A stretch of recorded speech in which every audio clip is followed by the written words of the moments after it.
નમસ્કાર મિત્રો, મારું નામ છે મિસ્ટર ખેડૂત. મારી યુટ્યુબ ચેનલમાં તમારું સ્વાગત છે. ચાલો આપણે ખેતી વિશે વાત કરીએ. ખેડૂતો માટે કીટ વિજ્ઞાન. ચાલો સમજીએ કે કેવી રીતે આપણે પાકના ડોક્ટર બની શકીએ. ઘણીવાર એવું કેમ બને છે કે મોંઘી દવા છાંટવા છતાં કોઈ ફાયદો નથી થતો, પૈસા પાણીમાં જાય છે? અરે વાંક દવાનો નથી. વાંક એ છે કે આપણે આપણા દુશ્મન એટલે કે જીવાતને બરાબર ઓળખતા જ નથી. આ સમજણથી દરેક ખેડૂત પોતાના પાકનો ડોક્ટર બની શકે છે. ચાલો આ વિજ્ઞાનમાં ઊંડા ઉતરીએ. તો સૌથી પહેલા આ કીટક એટલે શું? વિજ્ઞાન કહે છે કે જેના શરીરના 3 ભાગ અને 6 પગ હોય.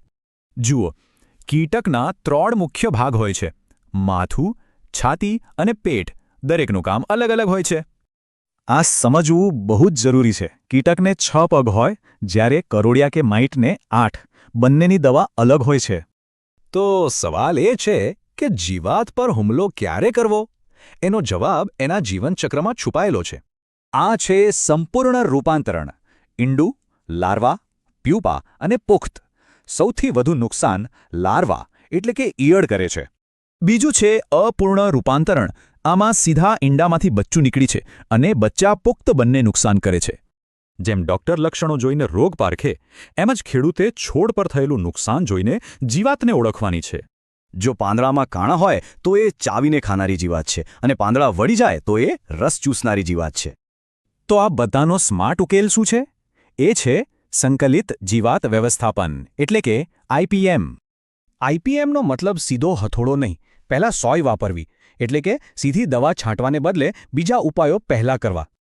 આઈપીએમના 4 મુખ્ય પાયા છે: સાંસ્કૃતિક, યાંત્રિક, જૈવિક અને છેલ્લે રાસાયણિક નિયંત્રણ.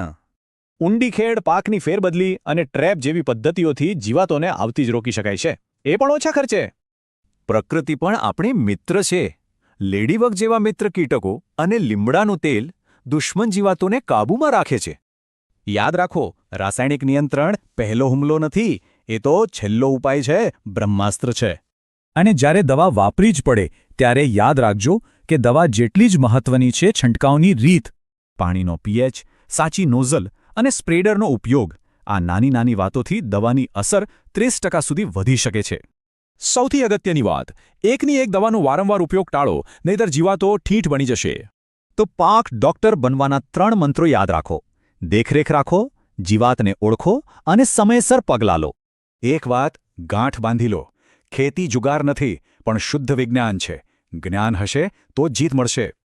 તો વિચારો, આમાંથી કયો વૈજ્ઞાનિક સિદ્ધાંત આવતીકાલથી જ ખેતરમાં લાગુ પાડી શકાય છે? આ જ્ઞાનથી ખર્ચ ઘટશે અને નફો વધશે.